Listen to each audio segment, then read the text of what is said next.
So I'm going to read from this book, The Magic of Faith by Dr. Joseph Murphy.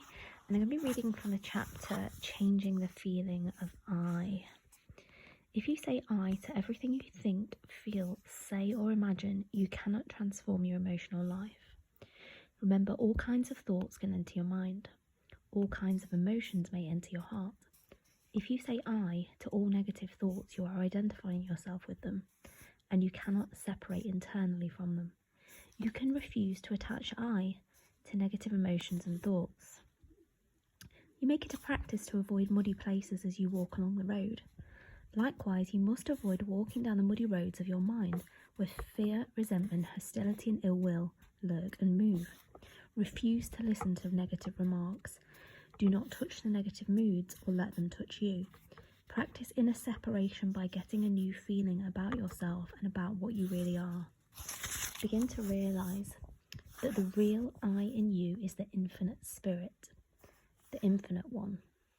Begin to identify yourself with the qualities and attributes of this infinite one, then your whole life will be transformed. The whole secret in transforming your negative emotional nature is to practice self-observation.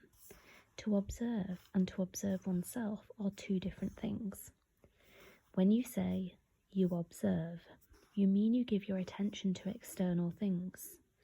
In self-observation, the attention is directed inwards. A man may spend his whole lifetime studying the atom, stars, body and the phenomenalistic world, namely knowledge of the external world. This knowledge cannot bring about an interior change. Self-observation is the means of interior change, the change of the heart. You must learn to differentiate, to discern, to separate the chaff from the wheat. You practice the art of self-observation when you begin to ask yourself, is this idea true? Will it bless, heal and inspire me? Will it give me peace of mind and contribute to the well-being of humanity? So this is kind of what I talked about before, recognizing that you're not your thoughts, you're not the stories, you're not your mind, you're the observer. And when thoughts come up, we can look at them objectively and choose a new story to tell ourselves. You are living in two worlds, the external and the internal, yet they are both one. One is visible, and the other invisible, subjective and objective. Your external world enters through your five senses and is shared by everyone. Your internal world of thought, feelings, sensations, beliefs and reaction is invisible and belongs to you. Ask yourself, in which world do I live?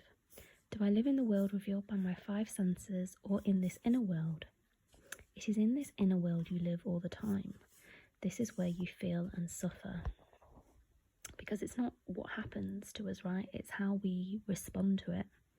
Think about Viktor Frankl. In the book Man's Search for Meaning, he was in such what you'd see externally as a devastating situation, but he realised that he had control over his inner world. And that's where he gained all his power and his strength. Suppose you were invited to a banquet.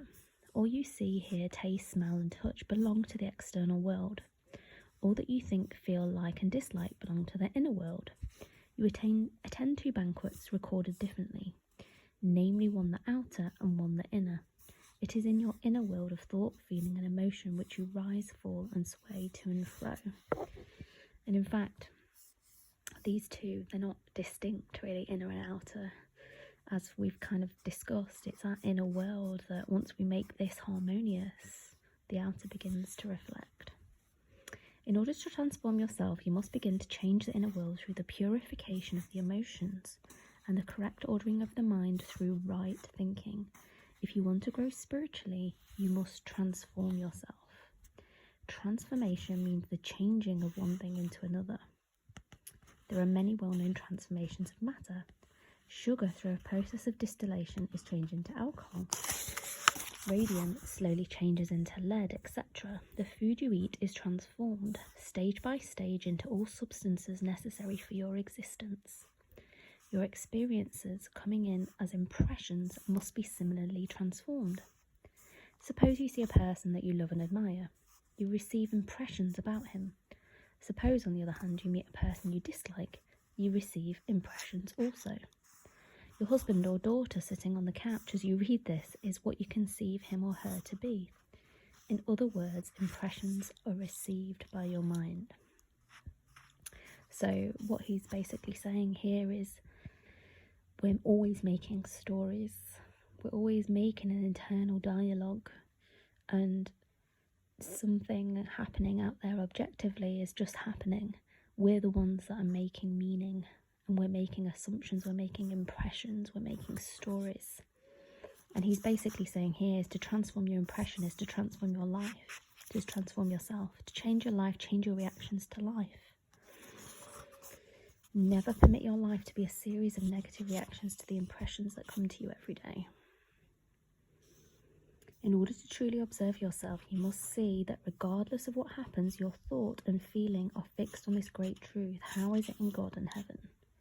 So we want to be thinking of the highest. What's the highest we can think of? What's the most loving thought? This will lift you up and transform all your negative thoughts and emotions. You may be inclined to say that other people are to blame because of the way they talk and act.